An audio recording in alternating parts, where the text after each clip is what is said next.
कितने बच्चे हैं मेरे स्कूल में?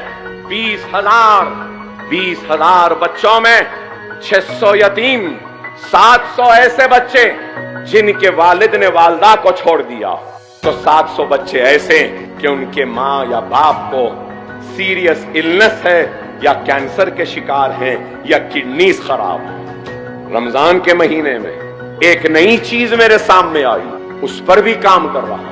मैंने अपने स्कूल के सारे यतीम बच्चों को बुलाया, उन सबको ईद के नए कपड़े दिए, लिफाफे में ईदी दी और उस यतीम के सर पर हाथ रखा और सबको रवाना किया खुशियों के साथ। और फिर एक 50-100 बच्चे खड़े थे, तो मुझे गुस्सा आया कि मैं यतीमों को बुलाया था, ये दूसरे कौन हैं? और गुस्से में गया और चीख कर कहा, यतीमों को बुलाया था, अगर इसमें कोई यतीम है जिसका बाप मर गया है तो हाथ उठाए। तो सिर्फ 2 उठाए 50 में से। मैंने कहा चलो 2 इधर आ जाओ, बाकी लोग क्यों खड़े हैं? मैंने तो नहीं बुलाया था ना। तो उसमें से 2 लड़कियां मेरे गुस्से को देखकर रोने लगी। मैंने पूछा क्यों रो रहे हो? तो 2 लड़कियां रोते रोते कहने लगी, अकबर भाई हमारा बाप जिंदा है लेकिन 12 साल हो गए हमारे बाप ने हमारा पुरसाने हाल नहीं जाना, 12 साल हुए हमने उनको नहीं देखा, उसने हमको नहीं देखा, हमारे पास ईद के लिए कपड़े नहीं है, कोई नहीं है, हमारी माँ घरों में बर्तन मांजती है, हम यतीम नहीं है लेकिन यतीमों जैसी जिंदगी गुजार रहे हैं। मैं आगे बढ़कर उन रोती हुई बच्चियों को अपने गले लगा लिया और कहने लगा, बेटी मुझे माफ कर दो, मेरे गुस्से को माफ कर दो, तुम फिक्र न करो, तुम्हारा बाप अकबरुद्दीन ओवैसी की शक्ल में जिंदा है। और उन सब को भी बुलाया, उनको भी दिया।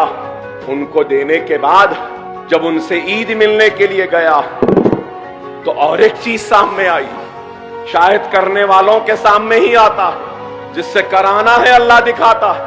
फिर एक 4-5 बच्चियां आई और उन्होंने कहा, हम वो बदनसीब हैं जिनके मां का इंतकाल हो गया। मैंने हैरत से देखा तो उन लड़कियों ने कहा, अकबर भाई हमारी मां नहीं है और हमारे मां के इंतकाल के 15 रोज में ही हमारी वालिद ने दूसरी शादी कर ली। हमारी सौतेली माँ हमारा ख्याल नहीं रखती। 2 महीने चिचा के पास, 3 महीने नानी के पास, फिर 2 महीने मामू के पास, तो फिर 4 महीने खाला के पास। यूं ही जिंदगी गुजर जाती है।